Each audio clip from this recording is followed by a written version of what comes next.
Peu importe la quantité de fruits que tu produis, ce qui compte, c'est que tu produises le fruit que Dieu désire que tu produises. Bonjour, bonjour. Aujourd'hui, vous êtes avec le prophète Stéphane Nerplat. Je vais un petit peu vous parler de la parabole du semeur. On va aller dans le livre de Matthieu au chapitre 13 et je vais vous lire à partir du verset 4. Un semeur sortit pour semer. Comme il semait, une partie de la semence tomba le long du chemin. Les oiseaux vinrent et la mangèrent. Alors, qu'est-ce que je peux dire à propos de cette partie de la parabole que Jésus nous donne? Moi, je pourrais dire que Jésus fait référence à une personne qui a entendu la parole de Dieu, mais qui ne l'a pas reçue. Cette personne, certainement, peut-être est distraite. Elle est peut-être à l'église pour la première fois, mais elle est en train de répondre à des messages sur les réseaux sociaux. Elle est peut-être en train d'écouter la personne qui lui parle de Jésus dans la rue, mais elle est en train de penser à d'autres choses. Et cette parole qu'elle a reçue, elle est automatiquement dévorée par l'ennemi. Elle n'a pas le temps de s'enraciner, de se planter. Elle n'a pas le temps de germer. Que faisons-nous quand les gens nous parlent de Jésus-Christ? Toi qui regardes cette vidéo et qui n'as jamais vraiment pris le temps d'entendre les personnes qui te parlent de Jésus-Christ, pourquoi es-tu déconcentré? Pourquoi es-tu si distrait ou distraite quand on te parle de Jésus-Christ? La Bible nous dit que Jésus est le chemin, la vérité et la vie. Des fois, il faut savoir se poser et écouter ce que les gens ont à dire. Même si peut-être tu suis une autre religion. Moi, je ne suis pas une religion. Quand on suit Christ, on suit pas une religion. On a une relation avec le Seigneur. Mais peut-être que tu as une religion actuellement et que tu ne veux pas entendre parler de Jésus-Christ. Écoute ce que les gens ont à te dire. Parce que la parole que tu reçois, elle a un très grand pouvoir. Elle a un pouvoir de transformer ta vie, de te changer totalement, de faire de toi une nouvelle personne. Une autre partie tomba dans les endroits pierreux où elle n'avait pas beaucoup de terre. Elle leva aussitôt parce qu'elle ne trouva pas un sol profond. Mais quand le soleil parut, elle fut brûlée et sécha, faute de racines. Ça me fait penser à une personne qui va à l'église, qui donne sa vie à Jésus-Christ parce qu'elle a reçu le message, parce qu'elle a compris le message, parce qu'elle a compris que Jésus-Christ était mort à la croix pour le pardon de ses péchés. Donc elle se repent sincèrement. Elle donne sincèrement sa vie à Jésus-Christ. Mais le problème derrière, c'est qu'elle ne s'enracine pas dans l'église locale.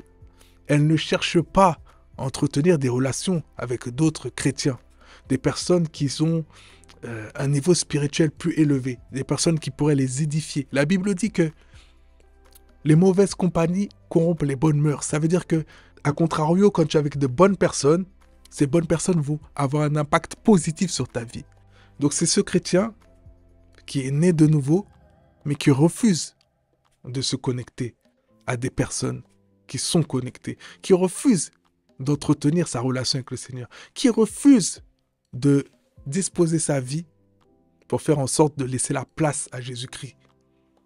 Et cette personne-là, petit à petit, s'éloigne du Seigneur. Petit à petit, cette parole s'estompe dans son cœur parce qu'elle n'est pas arrosée. Il faut que la parole puisse être arrosée. La semence doit être arrosée pour pouvoir porter du fruit. Amen. Donc si tu es cette personne-là qui a donné ta vie à Christ, mais qui n'est pas plus que ça intéressée, qui n'a pas cette soif de te rapprocher de Dieu, qui n'a pas cette soif de connaître davantage qui est Jésus-Christ, qui n'a pas cette soif de te connecter, d'aller à l'église, etc., tu finiras comme cet homme, comme cette semence qui au final ne porte pas de fruits. Et je vais continuer la lecture. Verset 7. Une autre partie tomba parmi les épines montèrent et l'étouffèrent. Alors c'est la troisième semence. Ça représente une personne qui a donné sa vie à Jésus-Christ également. Mais cette personne est beaucoup trop attachée aux choses du monde. C'est-à-dire qu'elle choisit de servir Dieu, mais en même temps de servir le diable, en même temps de continuer sa vie de païen. C'est-à-dire qu'elle continue d'aller en boîte de nuit. Elle continue de flirter, d'avoir des relations hors mariage. Elle continue dans l'impudicité. Elle continue à mentir. Elle continue à voler. Elle continue sa vie comme si Jésus n'était jamais rentré dans son cœur. Et cette personne-là ne pourra jamais porter de fruits. Parce qu'en vérité, on ne peut pas servir deux maîtres. Soit on suit Jésus, comme je disais précédemment dans la vidéo d'avant, soit on suit le diable. La Bible nous dit que celui qui aime le monde n'a pas l'amour de Christ en lui, n'a pas l'amour de Dieu en lui. Tu ne peux pas aimer le monde et en même temps aimer Dieu. Parce que le monde est inimitié contre Dieu. Le monde ne fait pas ce qui plaît à Jésus. Il ne fait pas ce qui plaît à notre Dieu, notre Seigneur. Donc tu ne peux pas être de deux côtés. Quand je parle du monde, je parle du système de ce monde. Si on regarde bien, le système de ce monde est opposé à ce que Dieu nous recommande de faire. Il est opposé au commandement que Dieu nous donne. Je ne vais pas rentrer dans les détails, mais on a les yeux suffisamment ouverts pour voir, quand on lit un petit peu la Bible, que les choses de ce monde ne vont pas dans la direction de Dieu. Le monde ne laisse pas la place à Dieu, parce que la Bible nous dit que le prince de ce monde actuellement, c'est Satan. Le Dieu de ce siècle, c'est Satan, le prince de l'air. C'est lui actuellement qui est en train de contrôler les choses. Pourquoi? Parce que Adam et Ève ont donné leur position d'autorité en obéissant au diable, en obéissant au serpent. La Bible nous dit que celui à qui tu obéis, c'est celui qui est ton maître. Et depuis qu'Adam a obéi au serpent, maintenant le Dieu de ce siècle, c'est le diable.